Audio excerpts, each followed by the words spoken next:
Netflix पर अभी सिर्फ 6 एपिसोड की 2 नई मिनी सीरीज रिलीज हुई हैं, प्रिजन सेल 211 और कैसेंड्रा, और ये दोनों ही लिमिटेड सीरीज हैं, तो इनके और सीजन्स नहीं आएंगे। इनकी स्टोरी इसी सीजन में खत्म हो जाती है, विच इज ग्रेट। पर तुम्हें इनमें से कौन सी देखनी चाहिए और ये वर्थ वॉचिंग है भी या नहीं, वो सब तुम्हें इस रिव्यू में पता चल जाएगा। So let's get to it. और पहले स्टार्ट करते हैं प्रिजन सेल 211 से। मगर क्यों? क्योंकि ये पहले रिलीज हुई थी।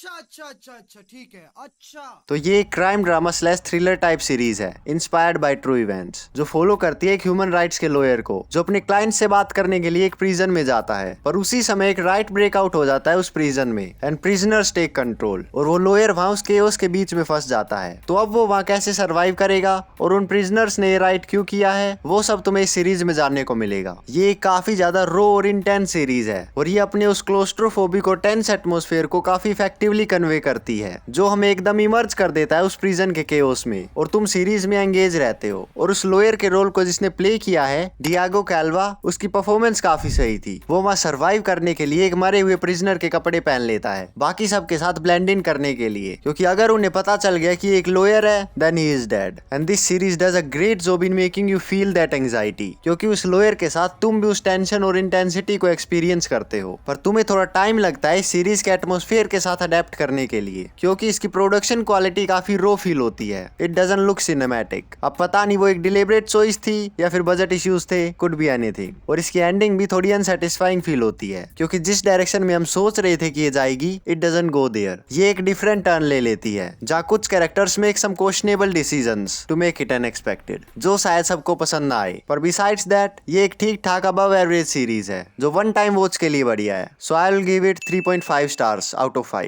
और इसमें 30 से 40 मिनट के सिर्फ 6 एपिसोड्स हैं। तुम इसको 3-3.5 घंटे में ही खत्म कर लोगे। तो अगर तुम्हें एक शॉर्ट रो और इंटेंस सीरीज देखनी है, तो तुम इसे चेकआउट कर सकते हो। पर अगर तुम्हें ये इंटरेस्टिंग नहीं लग रही, देन नो वरीज, हो सकता है तुम्हें दूसरी सीरीज पसंद आ जाए। एक स्काईफाई ड्रामा थ्रिलर कैसेंड्रा, जो फॉलो करती है एक फैमिली को, जो कुछ रीजंस की वजह से एक नए घर में शिफ्ट हो जाते हैं, which is the oldest smart home in Germany, जो पिछले 50 साल से खाली था। और वहाँ उन्हें एक रोबोट मिलती है, कैसेंड्रा, जो उस पूरे घर को असिस्ट करती है, और शॉर्टली वो उनकी फैमिली का एक इंटीग्रल पार्ट बन जाती है। पर फिर धीरे धीरे चीजें एक डार्क टर्न लेने लगती हैं। अब तुम्हें एक टिपिकल आर्टिफिशियल इंटेलिजेंस गोन रोग टाइप सीरीज लग रही होगी, जो हम पहले काफी बार देख चुके हैं, जिसका हाल ही में प्राइम एग्जांपल है मेगन। पर trust me, it's not that simple. ये उन सबसे काफी डिफरेंट और यूनिक अप्रोच लेती है एआई पर, और इसमें चीजें काफी कॉम्प्लिकेटेड हैं। वो रोबोट कौन है, उस घर का क्या पास्ट है, उसमें जो फैमिली पहले रहती थी वो इस सब से कैसे कनेक्टेड है, और अब जो फैमिली इस घर में आई है उनकी क्या बैक स्टोरी है, ये सब तुम्हें धीरे धीरे समझ आता है जैसे जैसे ये सीरीज आगे बिल्ड करती है। और ये उन दोनों स्टोरीज को साइमल्टेनियसली दिखाती है, जो तुम्हें एंगेज करके रखता है थ्रू आउट, क्योंकि जैसे जैसे तुम्हें और इन्फॉर्मेशन मिलती है, तुम भी चीजों को फिगर आउट करने की ट्राई करते हो और डॉट्स को कनेक्ट करना स्टार्ट कर देते हो। पर स्टार्टिंग में तुम्हें कोई आइडिया ही नहीं होता कि ये सीरीज किस डायरेक्शन में जा रही है, जिसकी वजह से स्टार्टिंग के 2 एपिसोड्स में तुम इसमें ज्यादा इमर्ज नहीं हो पाते। पर 3rd एपिसोड से चीजें इंटरेस्टिंग हो जाती हैं, और वहां से लेकर बिल्कुल लास्ट सीन तक your peoples are glued to the screen, क्योंकि हर एपिसोड के साथ इट कीप्स गेटिंग बेटर। पर इसकी एंडिंग थोड़ी एंटी क्लाइमैक्टिक और अब्रप्ट है। ऐसा लगता है कि जिस चीज के लिए वे बिल्डअप कर रहे थे, तुम्हें वो पे ऑफ नहीं मिलता, and it leaves you wanting more. पर उसको छोड़ दे तो ये काफी बढ़िया सीरीज थी, और इसकी प्रोडक्शन क्वालिटी और cinematography was also really good. It looks beautiful, और एट टाइम्स ये काफी डार्क और अनएक्सपेक्टेड टर्न्स भी ले लेती है। तो overall I quite liked it, so I will give it 4 stars out of 5। तो अगर तुम्हें एक एआई से रिलेटेड काफी थ्रिलिंग और कंपेलिंग स्काईफाई सीरीज देखनी है with emotional depth, great story line and layered screen play, तो तुम इसे चेकआउट कर सकते हो। वरना ये वीडियो देख सकते हो if you like horror movies, and I will see you in the next one.